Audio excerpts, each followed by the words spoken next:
నమస్కారం. RK9 news కి స్వాగతం. హెడ్లైన్ చూద్దాం.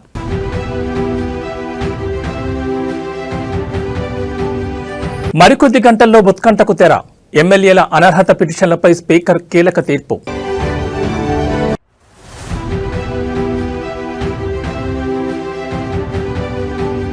నేడే తుదిపోరు. రాష్ట్ర వ్యాప్తంగా తుది విడత సర్పంచ్ ఎన్నికలకు ఏర్పాట్లు పూర్తి.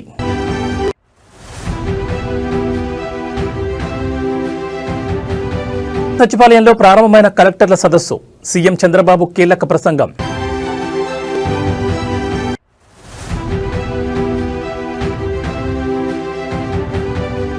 మంది మహిళలకు క్యాన్సర్ చికిత్స. సోను సూద్ సేవలకు నెటిజన్ల ప్రశంసలు.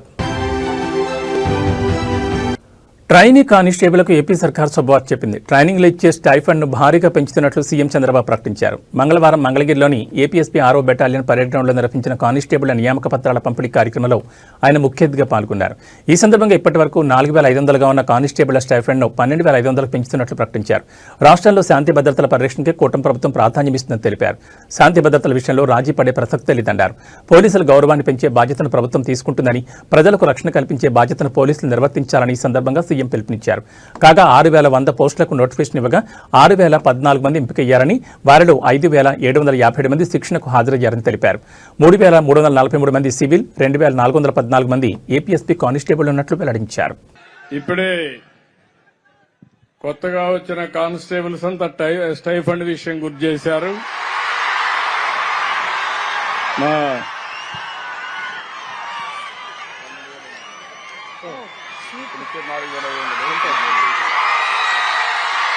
ఇప్పుడు ఇచ్చేది మీకు 4,500.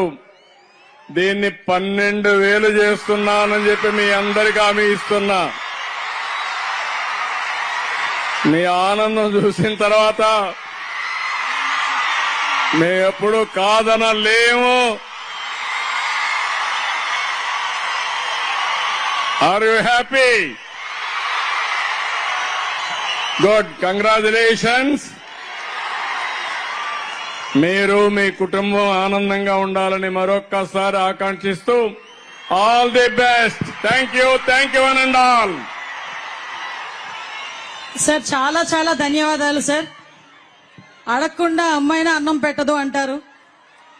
కానీ ఈరోజు ఒక మాట, చిన్న మాట అడిగినందుకు ఈరోజు స్టైఫండ్ 2012 నుంచి 4,500 రూపాయలు మాత్రమే ఉన్న స్టైఫండ్ ని ఈరోజు ఒకే ఒక్క మాట అడిగినందుకు నేనైతే మొహమాటంగా 10,000 అన్నా, కాదు 12,500 ఇస్తానని చెప్పి మన పోలీస్ కుటుంబానికి అండగా నిలబడిన గౌరవ ముఖ్యమంత్రి చంద్రబాబు నాయుడు గారికి, ఉప ముఖ్యమంత్రి పవన్ కళ్యాణ్ గారికి మీ అందరి తరపున, పోలీసు శాఖ తరపున కృతజ్ఞతలు తెలియజేసుకుంటున్నాను sir. Thank you so much sir. ఇక డీటెయిల్స్ చూస్తే తెలంగాణ రాష్ట్ర రాజకీయాల్లో గత కొంతకాలంగా నెలకొన్న ఉత్కంఠకు తెరపడనుంది. 2023 అసెంబ్లీ ఎన్నికల్లో బీఆర్ఎస్ పార్టీ నుంచి గెలిచిన శాసనసభ్యులు అధికార కాంగ్రెస్ పార్టీలో చేరారు. దీంతో వారిపై అనర్హత వేటు వేయాలని కోరుతూ బీఆర్ఎస్, బీజేపీ నేతలు కోర్టును ఆశ్రయించగా స్పీకర్ వెంటనే చర్యలు తీసుకోవాలని కోర్టు ఆదేశించింది. దీంతో బీఆర్ఎస్ నేతల పిటిషన్లు పలు దఫాలుగా విచారించిన స్పీకర్ ఈ రోజు తుది నిర్ణయాన్ని ప్రకటించనున్నారు. ఈ పిటిషన్లకు సంబంధించి ఇప్పటికే 5 ఎమ్మెల్యేల తరపు అడ్వకేట్లకు స్పీకర్ కార్యాలయం నోటీసులు పంపింది. ఈ రోజు మధ్యాహ్నం 3:30 స్పీకర్ కార్యాలయంలో ఈ కీలక తీర్పు వెలువడింది. బీఆర్ఎస్ పార్టీ తరపు అడ్వకేట్లు, అలాగే పార్టీ ఫిరాయించిన ఎమ్మెల్యేల అడ్వకేట్లు తీర్పు ప్రకటన కోసం స్పీకర్ కార్యాలయానికి హాజరు కానున్నారు. తీర్పు వెలువడనున్న ఎమ్మెల్యేల జాబితా, అనర్హత పిటిషన్లపై నిర్ణయం తీసుకోనున్న ఎమ్మెల్యేల జాబితాలో అరికపూడి గాంధీ, తెల్లం వెంకట్రావు, బండ్ల కృష్ణమోహన్ రెడ్డి, ప్రకాష్ గౌడ్, గూడెం మహిపాల్ రెడ్డి ఉన్నారు. ఈ 5 ఎమ్మెల్యేల విషయంలో స్పీకర్ ఎలాంటి నిర్ణయం తీసుకుంటారనే దానిపై సర్వత్రా ఆసక్తి నెలకొంది. ఈ తీర్పు తెలంగాణ అసెంబ్లీలో ప్రస్తుత రాజకీయ సమీకరణలపై, ముఖ్యంగా ప్రతిపక్ష పార్టీల బలంపై, ఫిరాయింపుల నిరోధక చట్టం అమలుపై గణనీయమైన ప్రభావాన్ని చూపనుంది. మరో 5 ఎమ్మెల్యేల విచారణ జరుగుతుండడం, వీరిలో ఎమ్మెల్యే కడియం, దానం నాగేందర్లు వివరణకు సమయం కోరడంతో వారిపై చర్యలకు సమయం పట్టనుంది.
ఆంధ్రప్రదేశ్ రాష్ట్ర కాంగ్రెస్ చీఫ్ వైఎస్ షర్మిలపై ఆసక్తికర ట్వీట్ చేశారు సీఎం చంద్రబాబు. ఇవాళ వైఎస్ షర్మిల పుట్టినరోజు. ఈ నేపథ్యంలో కాంగ్రెస్ అగ్రనేతలతో పాటు 2 తెలుగు రాష్ట్రాల్లో ఉన్న పలువురు రాజకీయ నాయకులు వైఎస్ షర్మిలకు శుభాకాంక్షలు తెలుపుతున్నారు. ఇందులో భాగంగానే సీఎం చంద్రబాబు నాయుడు కూడా ట్వీట్ చేసి షర్మిలకు శుభాకాంక్షలు తెలిపారు. ఆంధ్రప్రదేశ్ కాంగ్రెస్ కమిటీ అధ్యక్షురాలు వైఎస్ షర్మిల గారికి పుట్టినరోజు శుభాకాంక్షలు. ఆమెకు మంచి ఆరోగ్యం, దీర్ఘాయుషు కలగాలని ప్రార్థిస్తున్నానంటూ పోస్ట్ చేశారు. ఇక అటు తెలుగుదేశం పార్టీ సీనియర్ నాయకులు, టీటీడీ బోర్డు మాజీ సభ్యులు బి రామచంద్రరాజు మరణం పట్ల విచారం వ్యక్తం చేశారు సీఎం చంద్రబాబు. టీడీపీ వ్యవస్థాపకులు ఎన్టీఆర్ వీరాభిమానిగా, అఖిల భారత ఎన్టీఆర్ ఫ్యాన్స్ అసోసియేషన్ అధ్యక్షుడిగా పనిచేసి ఎన్టీఆర్ రాజుగా పిలిపించుకున్న రామచంద్రరాజు పార్టీకి చేసిన సేవలు చిరస్మరణీయమంటూ ఎమోషనల్ అయ్యారు. ఆయన ఆత్మశాంతికి ప్రార్థిస్తూ వారి కుటుంబ సభ్యులకు తన ప్రగాఢ సానుభూతిని తెలియజేస్తున్నారన్నారు.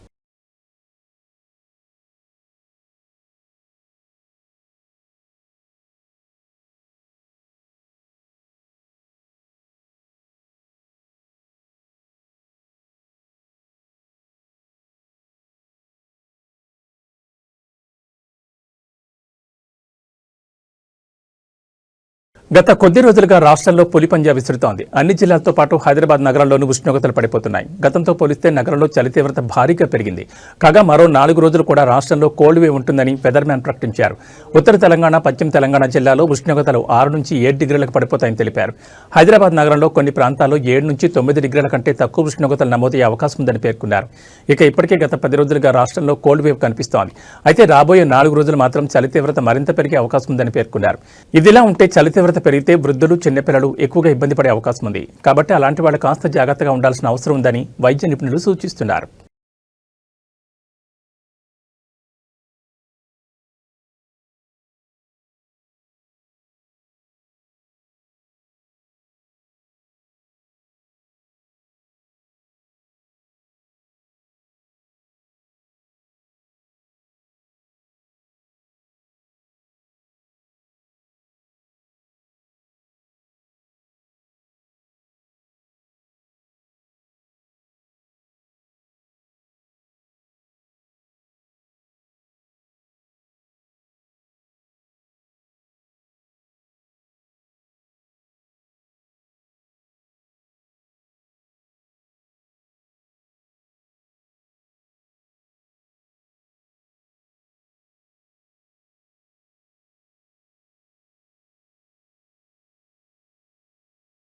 సర్పంచ్ ఎన్నికల ప్రక్రియ ముగియగానే పెద్ద ఎత్తున ఐఏఎస్ అధికారులను బదిలీ చేసేందుకు రాష్ట్ర సర్కార్ సిద్ధమవుతున్నట్లు తెలుస్తోంది. దీనికోసం సీఎం అధికారులు కసరత్తు ప్రారంభించినట్లు సమాచారం. ప్రధానంగా 2 ఏళ్లుగా ఒకే చోట పనిచేస్తున్న ఆఫీసర్లను తగ్గించడంతో పాటు ఇన్ఛార్జ్ ఆఫీసర్లు ఉన్న చోట పూర్తి స్థాయి అధికారులను నియమించాలని సీఎం భావిస్తున్నారు. అందులో భాగంగా ఏ ఆఫీసర్ను ఎక్కడ నియమించాలనే అంశంపై వరపతలు జరుగుతున్నట్లు తెలుస్తోంది. కాంగ్రెస్ అధికారంలోకి వచ్చి డిసెంబర్ 7తో 2 ఏళ్లు పూర్తయింది. ఈ కాలంలో ఐఏఎస్ అధికారుల పనితీరుపై సీఎం అధికారులు పూర్తి స్థాయి సమాచారాన్ని సేకరించారు. మంత్రులతో సమన్వయం, ఫైళ్ల క్లియరెన్స్, శాఖల్లోని సమస్యల పరిష్కారం, ప్రభుత్వ పథకాల అమలులో చొరవ, ఇలా పలు కోణాల్లో ఆఫీసర్ల పనితీరును ఆరా తీశారు. మెజార్టీ అధికారుల పర్ఫార్మెన్స్ సరిగా లేదని నిఘా వర్గాలు తమ నివేదికలు ఇచ్చినట్లు తెలుస్తోంది. అయితే కొందరు అధికారులు సీఎం ఆదేశాలను సైతం బేఖాతరు చేసిన సందర్భాలు ఉన్నట్లు విమర్శలున్నాయి. అలాంటి ఆఫీసర్లను అప్రాధాన్య పోస్టులకు బదిలీ చేయొచ్చని సెక్రటరియట్ వర్గాల్లో ఉన్న టాక్ వినిపిస్తోంది. అలాగే పలు కమిషనర్లు, కలెక్టర్ల పనితీరుపై నివేదికలు తీసుకుని సరిగా పనిచేయని అధికారులను బదిలీ చేయడానికి రంగం సిద్ధం చేసినట్లు తెలుస్తోంది.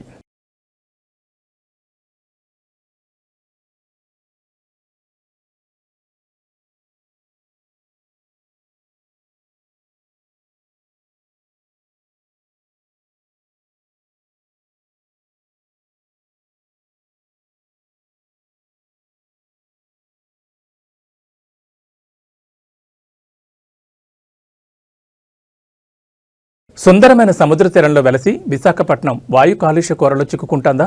పట్టణాన్ని కాలుష్యం కమ్మేస్తోందా? నానాటికి పెరుగుతున్న కాలుష్యం ప్రజారోగ్యం ప్రభావం చూపుతోందా అనే ప్రశ్నలు ప్రస్తుతం విశాఖ వాసుల మెదళ్లను తొలుస్తున్నాయి.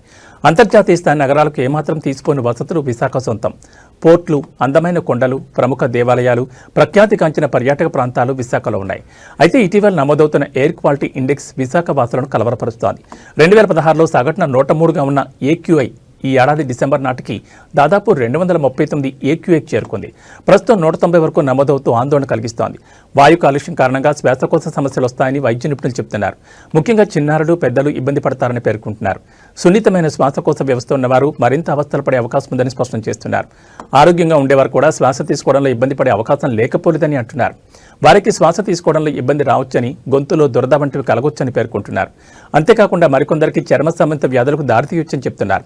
2016లో సగటున 103గా ఉన్న ఏక్యూఐ 2025 డిసెంబర్ నాటికి 239కి చేరుకోవడం ఆందోళన కలిగించే విషయమని పర్యావరణవేత్తలు అంటున్నారు.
ప్రచారం ముగిసింది, పోరు మిగిలే ఉంది. రాష్ట్రంలో తుది విడత గ్రామ పంచాయతీ ఎన్నికలకు రంగం సిద్ధమైంది. బుధవారం రాష్ట్ర వ్యాప్తంగా 182 మండలాల పరిధిలోని 3752 పంచాయతీల సర్పంచులకు ఎన్నికలు జరగనున్నాయి.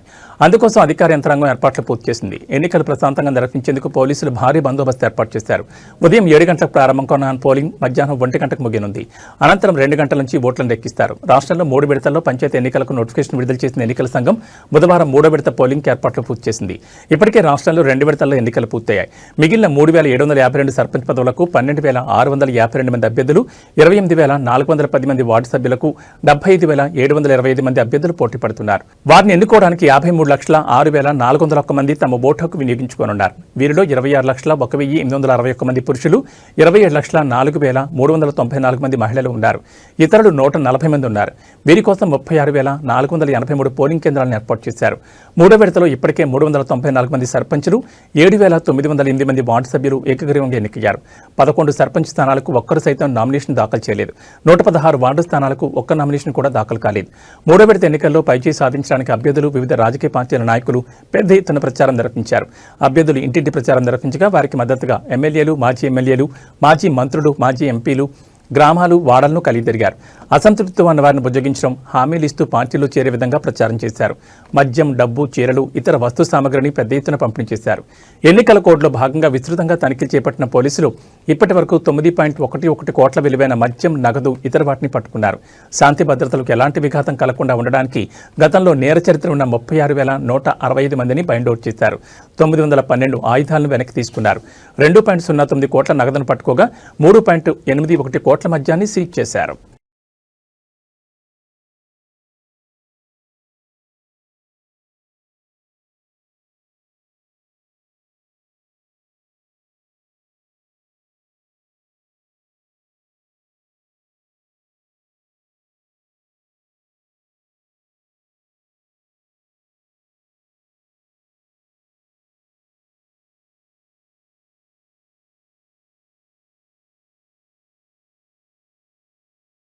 సచివాలయంలో ఏపీ సీఎం చంద్రబాబు అధ్యక్షతన 2 రోజుల పాటు జరగనున్న కలెక్టర్ల సదస్సు ప్రారంభమైంది. సుపరిపాలన, సుస్థిర అభివృద్ధి, సంక్షేమ అజెండాగా సదస్సు జరగనుంది.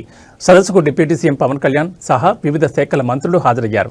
గత 4 కలెక్టర్ల సదస్సులో సీఎం చంద్రబాబు నాయుడు జీఎస్టీపీ, వృద్ధి లక్ష్యాలు, సంపద సృష్టిపై దృష్టి సారించడం, పర్యాటక రంగం, స్థానిక వనరుల వినియోగం, రెవెన్యూ, చట్టపరమైన అంశాలు, ఉద్యోగ అవకాశాల సృష్టి, మౌలిక సదుపాయాలు, పెద్ద ప్రాజెక్టుల గురించి మాట్లాడారు. వివిధ అంశాలపై చర్చించి ఒక రోడ్ మ్యాప్తో ప్రభుత్వం ముందుకెళ్తోంది. గత 3 నెలల్లో రాష్ట్ర ప్రభుత్వం చేపట్టిన కార్యక్రమాలపై సదస్సులో చర్చించనున్నారు.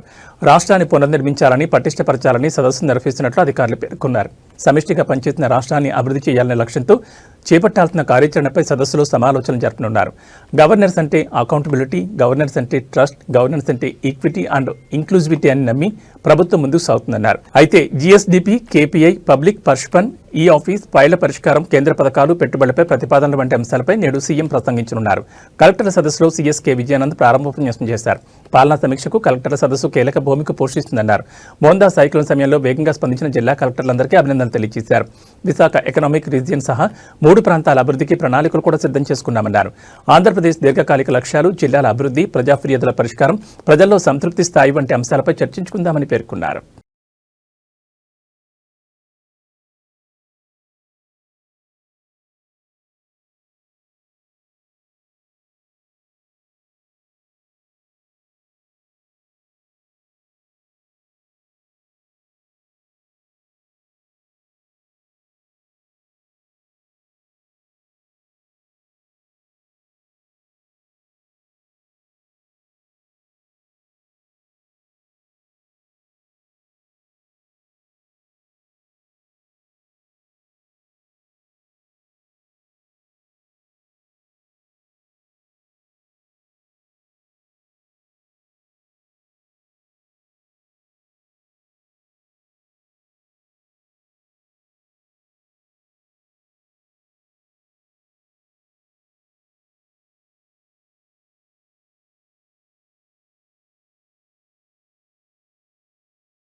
ప్రస్తుతం ప్రైవేట్ క్యాబ్ సంస్థలు వసూలు చేస్తున్న అధిక ఛార్జీలు, క్యాన్సిలేషన్ సమస్యలు, రద్దీ సమయంలో ఎక్కువ ధర నుంచి ప్రయాణికులకు ఉపశమనం కలిగించడమే ఈ యాప్ ప్రధాన ఉద్దేశం. ప్రభుత్వ పర్యవేక్షణలో నడిచే ఈ యాప్ ద్వారా ప్రయాణికులకు తక్కువ ధరకే సురక్షితమైన ప్రయాణం అందుబాటులోకి రానుంది. ఈ ప్రాజెక్టుపై కేంద్రం ఇప్పటికే కసరత్తు పూర్తి చేసింది. ఇప్పటివరకు సుమారు 56,000 మంది డ్రైవర్లు భారత్ టాక్సీ యాప్లో తమ పేర్లను నమోదు చేసుకున్నట్లు కేంద్ర ప్రభుత్వం వెల్లడించింది. ప్రైవేట్ క్యాబ్ యాప్స్తో పోలిస్తే డ్రైవర్ల నుంచి వసూలు చేసే కమిషన్ తక్కువగా ఉండడం వల్ల డ్రైవర్లకు ఎక్కువ ఆదాయం లభించడంతో పాటు ప్రయాణికులకు కూడా తక్కువ ఛార్జీలకే సేవలు అందే అవకాశం ఉంటుంది. ఈ కొత్త విధానం రవాణా రంగంలో పారదర్శకతను పెంచడమే కాకుండా సామాన్య ప్రయాణికులకు ఆర్థికంగా భారీ ఊరటనిస్తుందని నిపుణులు భావిస్తున్నారు. అలాగే ముందస్తుగా రిజిస్టర్ అయిన డ్రైవర్లు అందుబాటులో ఉండడంతో ఎటువంటి అవాంఛనీయ సంఘటనలు చోటు చేసుకోకుండా ఉంటాయి.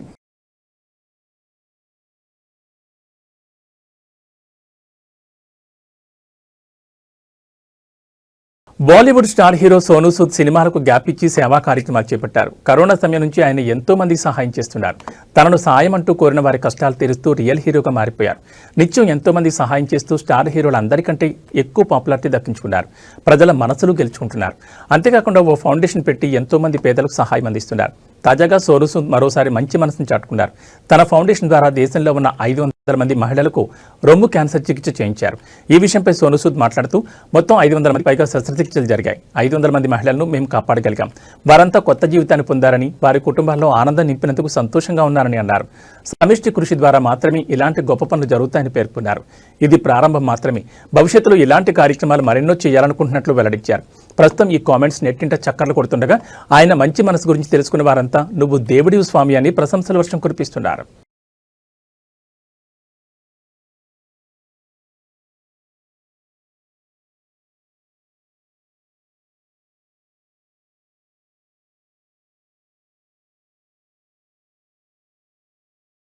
ఏవీ బులెటిన్ విశేషాలు. మరో బులెటిన్లో మళ్ళీ కలుసుకుందాం. నమస్కారం.